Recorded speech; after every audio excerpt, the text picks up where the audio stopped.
service ki pa ding tao na anane uta ki pa we hepa nang malong sina ka chanzalin tu jing ka jong pha thoi ni piuben we leisit hita abui lain jong ki ho Houbung mite ho hita he nang ma thulala ki mang sa form thita ne koi salven men lopi ka thangwa ki zona hi kapathi nang man tuni ka ki man sa adu pha he nei su thing pi lang na lhagao thingin nei pu thoi ven lang kalunggel ka ngai tu na kalega ka mo nei man cha piova azo ngai ding ho jong abil kol ho na su thing ka hita cho athu ki sei ho HAOKIP thei ding le akisa do ho hin pi thei ding nang ma in ka chung chi oba nang ma na lhagao thingin pain hom ting na ko ma ching zo sip pa yesu kristam na ga thum zo an hi in mun'ah han lang Houbung sunga hoi zong le bon wen la num ta na sawiten masa pentingin ka nga azingi ka pakai ki na sawten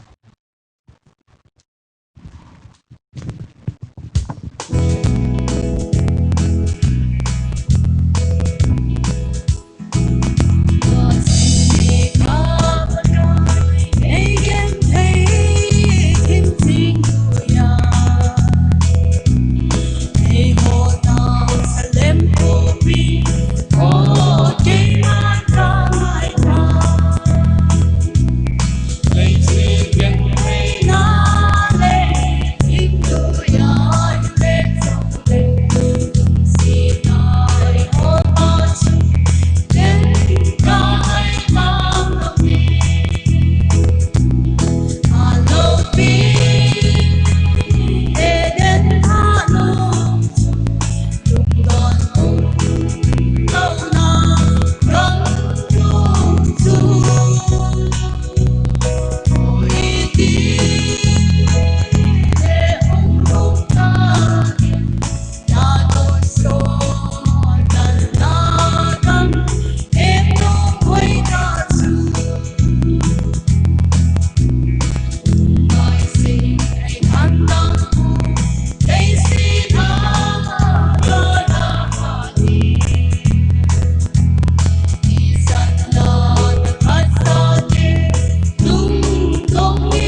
abana dingin nung sit na agihome na south.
Abana dingin huhing pu ngay lut na kahen kina sa south.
HAOKIP về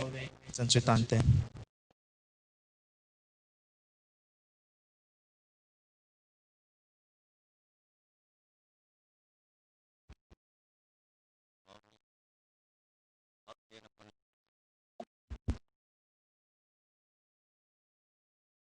Tini hitabang phat phate AP win tu jingka hitabang phat thai mus awachre wa choila hos kom thei koisi win kim chong ki path hu agere ni kung win tuni kiman chana dius nya khat simha na ning kate pandak hi le ho boy to thang ke ka hitan tu jingka wa choila ngai ta e hin sa pi wa hanglai nunga gulang ho ki path hu ikung win aban le thu phun phat chom khaning hong ning katin zo phat le tu lom phan na hi upa thang zalal ni ni ki gun pi win tin Kulom hana zo phat le wa choila isa pi ding nunga alam nei chong anaki gingin tin aban le speaker pa manglun local member aman achai na chan giya tu ni program o hin la ding tin ipi zong le abanin chama sang win pun khat hin bowling kate tu zan pung sagi le online service kit ding a hin kichina ding a thu pi e hin se pi ding a hi le pa thangjal chairman MED mission department a kunung hin tin chu ni hai program inei diu implementation hin tin tu hin tu lom han na upa thangjala an ko le han ki paw min te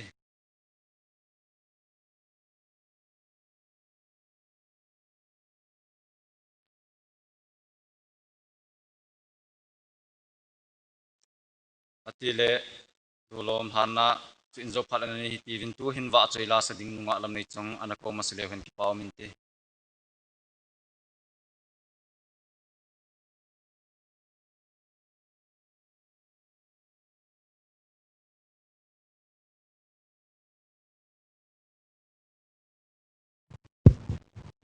Pathian lo pinadingin agoy lunggam tayo tilain sa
Lệ thang hồ á tân nghi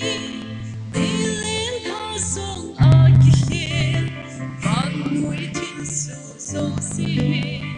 hát lên đi khu á này ta bài bút thu tiếp hồ sông đi tin tin á quý lung bát ta á quý lung cầm ta á quý lung bát ta aku ilung gambar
lệ thang hồ á tân nghi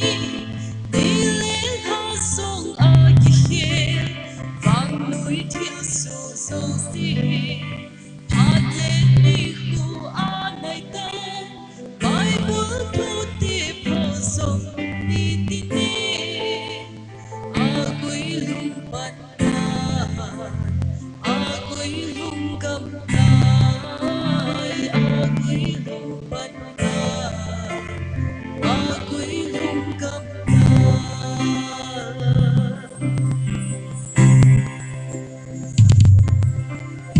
thiên su sâu si hồ cũng đã khi phiêu phiên thiên su sâu si hồ á lâm đăng cầm ta van núi huy nâng ta sông ngã lặng nâng ta lung mô ta thì ta lâu lệ thang hồ á tân nghi đi lên ha sông á kihe van núi thiên su sâu si hát lên đi khu á này ta bài bước thu tiếp hồ sông đi tin đi á quy lung bắt ta á quy lung cầm ta á quy lung bắt ta á quy lung cầm ta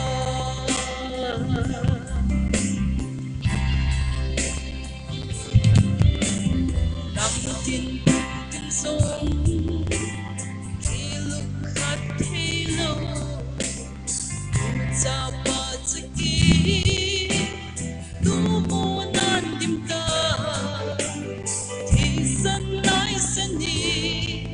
cầm sung vai hình hôm ta lung mô ta thì ta lâu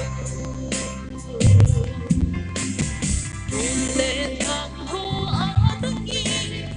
đi lên ha sông á kihe vang núi thiên su sâu si hát lên đi khu á này ta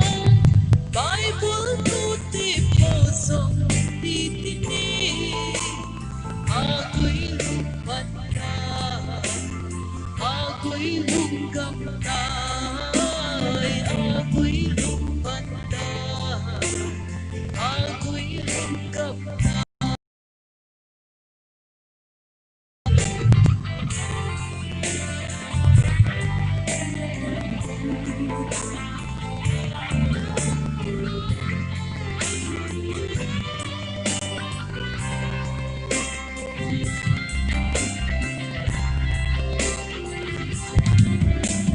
thiên su hồ mi á mô hi cầm ta hộp kín hồ sung na khắc nga sa ta số na băng na câu ý ngày na lại điều hâm tu đi ba cái chữ bề lặng đến tha sông á kihe vang núi thiên su sâu si hát lên đi khu á này ta bài bước thu tiếp hồ sông đi tin đi á quy lung bắt ta á quy lung cầm ta á quy lung bắt ta á quy lung cầm ta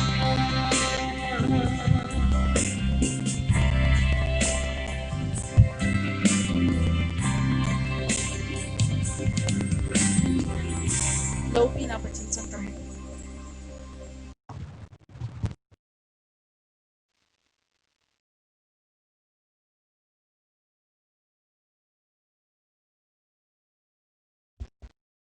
vợ chui la ngày ta ai hin sa piu ba nunga lam nei chong chong ki pa thui kong vin tu hin abana na chi witin tu nia pathian thu ai hin sei pi diu pa manglun local member amana pole kan ki pa min te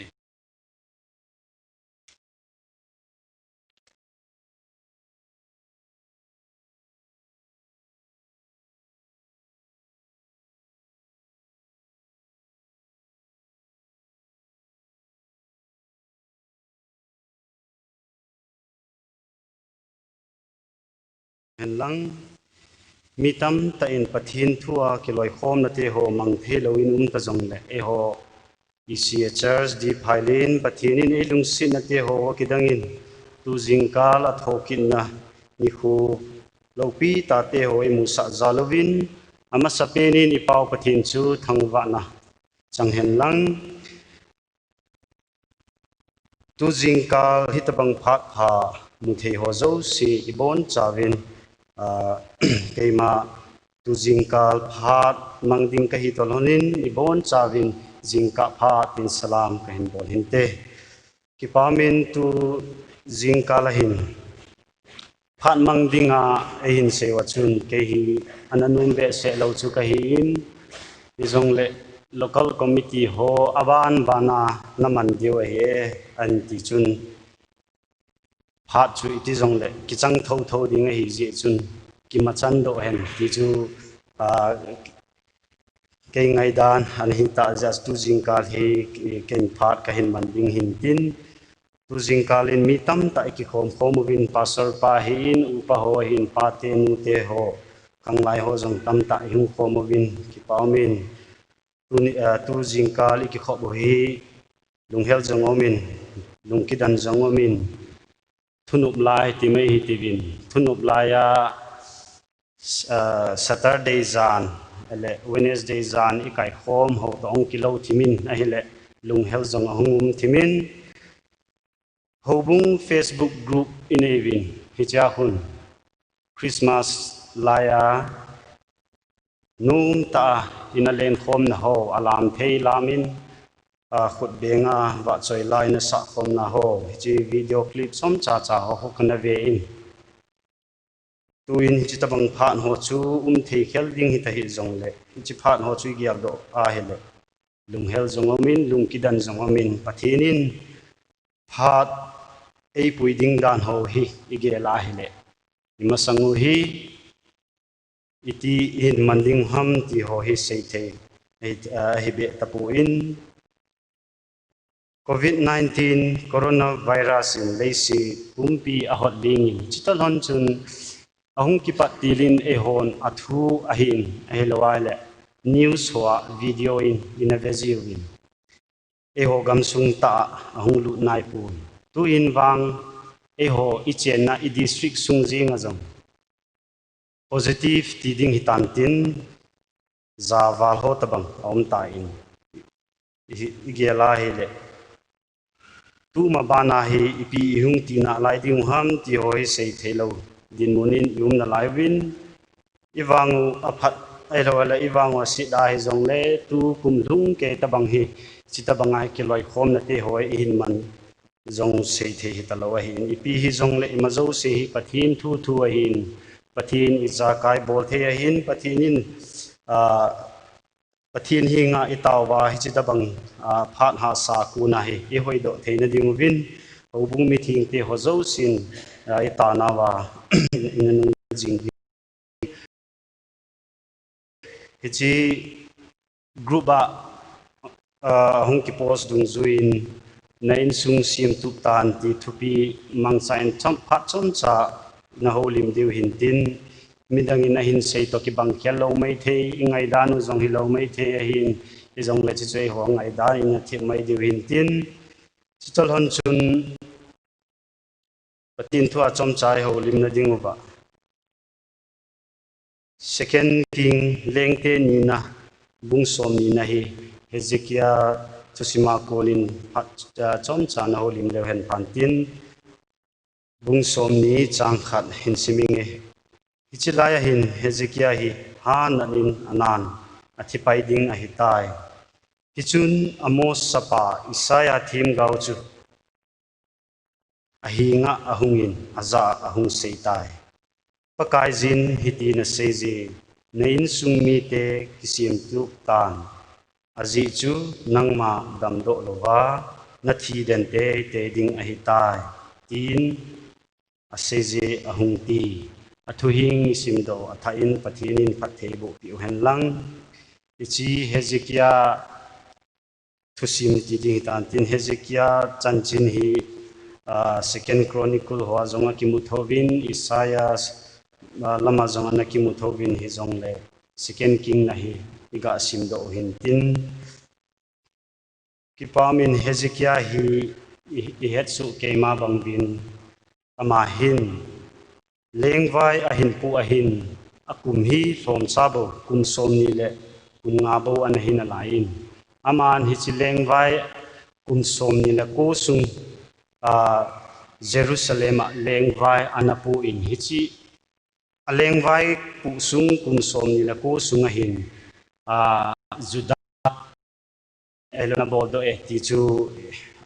chi bung som lagi langa chuni mu binahi Hezekiah hin apu David bangin pakai mi nuin tildi zing anabole ti zong inamu thei binahi ahile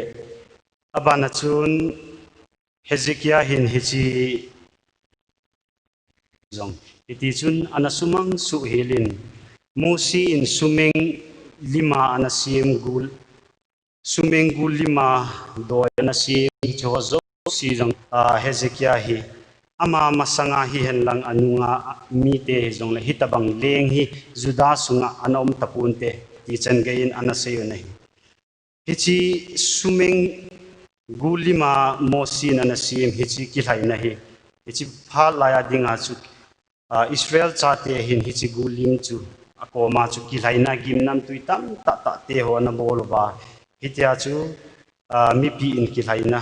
mun hoi pena anane ho chu anahi nahi ahile Hezekiah hi hitabang agama dinga ahilawa hele Houbung sung tiutin agama dinga aleng bai pu sung laya hitabang thilpha tam ta anatong do jong le hi cheng do chi ga sei do deu hintin thilpha huzat aleng ami pia dinga anabol do ho chu ipiti le chi chu nadam lo na ku na hi thiden te ding na hi tai tia chu pathinin thupi anane jing ham ti pa hi chom chai ngai tu khom di bin ka ga dein aleng kum som ni la ko sung leng vai hin pu sungin ama hi ami pi te la kuna sei phat jing ana changin athil bol ahelwale pathina dinga biham nung chon lo hi la pan anala kha chu ahin la hichi adam moa hichi damlowa anom na hin pathinin Isaiah Hezekiah hi na thi te ding hi tai tin thupi ananei nei aile hichi thupi anei na ku na hin ehon tu jing kalega seinu mo chu Hezekiah hin lenga hi sunga hi pathina ding in thilpha thilhoi ami pia ding in thilhoi tam ta anabol do zong le ama in sung hi anavet kol man lo hidem ti pa hi eho ilin ching sunga naga naki question le hen phantin ain sung don lowa alengama ding bo se anaboi pi ahidem ti jong sungai dan khat ai thoin aile ichai ga mu do theu chu thil izakai ibol na dinga Houbung sung hi henlang ahilawai le society level hi henlang kusung level hi jong le thil pha tam ta tong do jong le hen in sung hi ama sapin ahi ngai ti hi hichi i Bible sim na wa ku na hin mu do thein omin he hichi in sung hi society hi henlang Houbung sung ading hi jong le in sung hi Christian in sung Christian ading yung kipat do na khat ahi zi in hichi in sung hi ama sapena nu te hin pa te hin sim hoi masat angai ti pa hichi Hezekiah thusima ko ni do thein au he ban Hezekiah hi hichi second chronicle bung som thumna ni chang som ni le li som ni le gu lang chui ve da le Hezekiah hi mikili sa ahe ti anasei me hichi chun ipathin ho na hi hen lang in sung sim na ding hi hen lang society sung hi jong le pathinin kilit sa na hin khu hi kilit sa na lung thim hi adei poi ti chu kichin tan mu do thejin au min hi ji chun e ho jong sumle pai e lawale nei le goin e lawale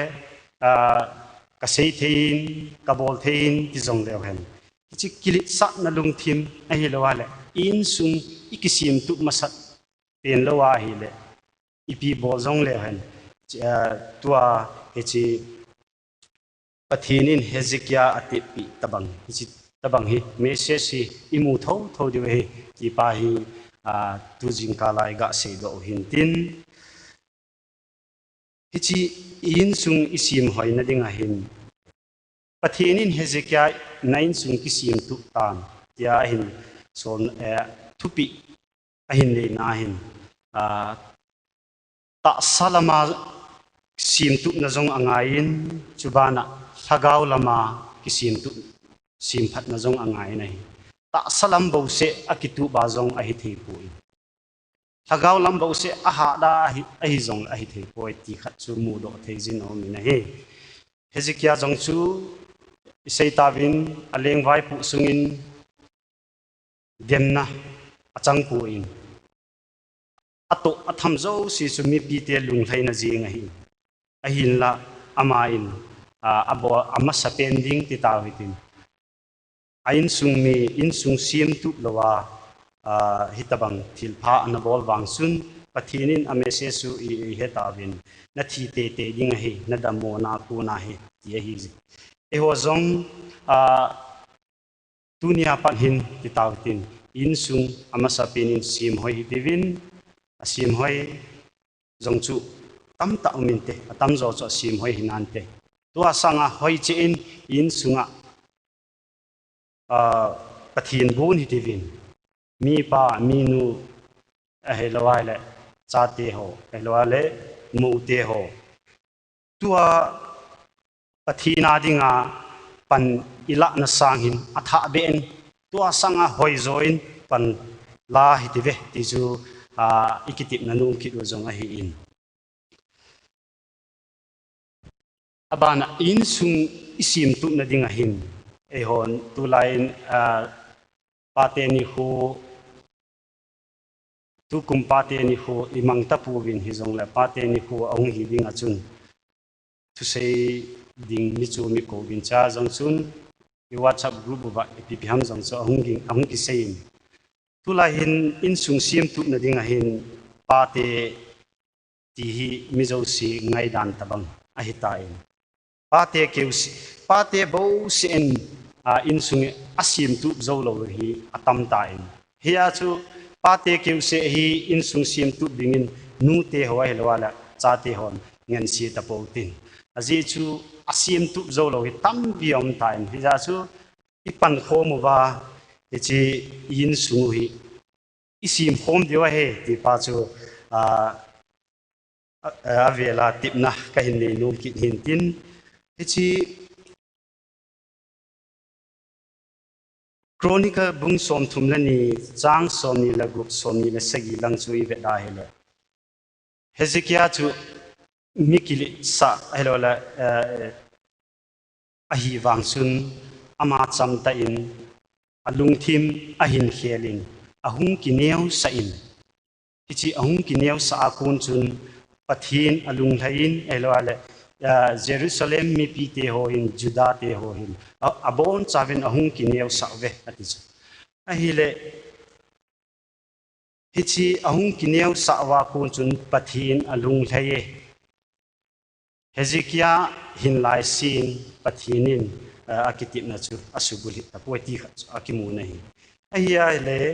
e ho zo si zong hi tu ga ngai tu khom di wa ka dei chu ahia le tu jingkal hin hezekia hi thilpha tam ta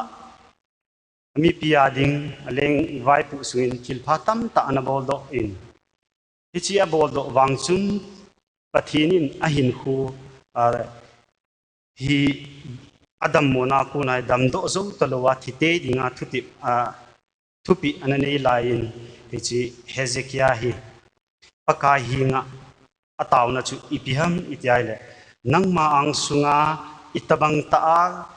kita le lungthim ke lo hila anachon jing kahim ti chu Hezekiah pathin hinga anatauna elo le sasipumin e hiti hin Hezekiah chu sasita in akap za jing ati chu akap mai mai a hipuin sasita akap ati in Bible hin izi chun e hozong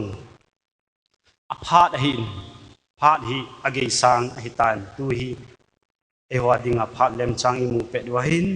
ipiham Hezekiah bangin thilpha igama ding ehirole inama ding ikusung iveng sung Houbung sunga ding in tong tampi bolitin imi pi lung lai le zongle kilit sa na lungthim ipuda ehilawal in sung sim tup lawayum kha ahila chun ichi ni khu khat le ia dinga i last stage titawetin ahung hi ni ting chule e Hezekiah hilaya changthum na changli na ho banga chu thasita akap mei hilowa thasita ihung ka ni ku hungum theiding hi tipa hi iga mu theu hintin ji chun Hezekiah hin khwa kunin ehozong dunia panin tu Christian hin ko hi lawala in sungvet kom naw hin lang Houbung sungvet kom naw chu ahoi ailole ahoi poitina hi pu in tua sanga hoi zole phazo in pan athain la hi ti ve ti chu a China ka hi sei nom hin tin thiam lo ha lo ki hin phat chom cha pathin thu ai hom lium naw hi chan chu ung hin tin kei phat ka hin chai to hlonin conductor in a phat a hin kila ki ding in ga tin son hen lang a thuing i sei do hozo siwi chan chi wa ding in pathinin eimal som pi taw hen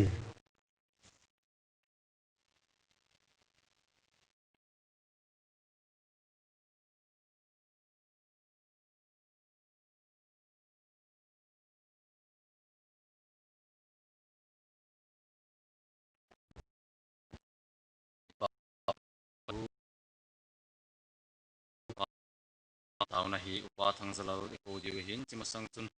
tunin soma khat mi som di le gu a kunin hung lu thejin pathin ni thang ba vin tu hin tu lom han na le ki khen tauna mangding upa thang zalo ko ni hi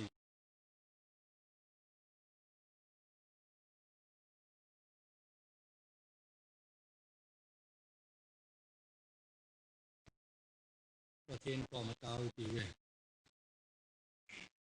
a chung nong kapau ka pathin bang kim hi the tuni na tho ki ni so pi tam tak te na namu phak tak lo mu thei chang theya umen namai cham chap no tu ding so pi mi zat zo zai nei pik zalin amau zalin lo pi na sang tak nang ma kong pi wa he ke ma chan vo a hi na ti te hung pi ho te cheng cheng asum le pai a ho nau kot nang man lien tak na hon saka in sung mi hin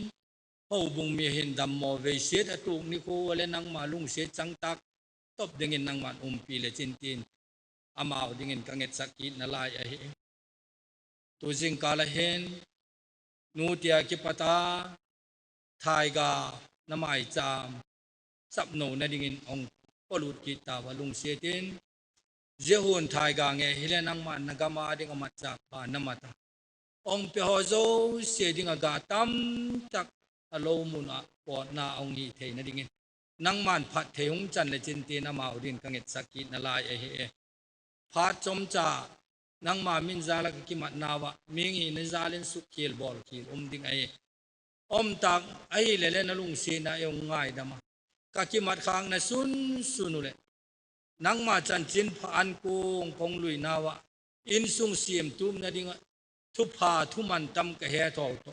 na lung se na to ai ki khen dok sak ding in na pan pi na ka nge ki ta he na so khu to mi na gam ke le na ding na min lo pi phun za na ding thagao mang thai tam tak mai mat na ong pan the na ding mang cha ta ding in na pan pi na kalal pa so min khut mo no mo kong pha na he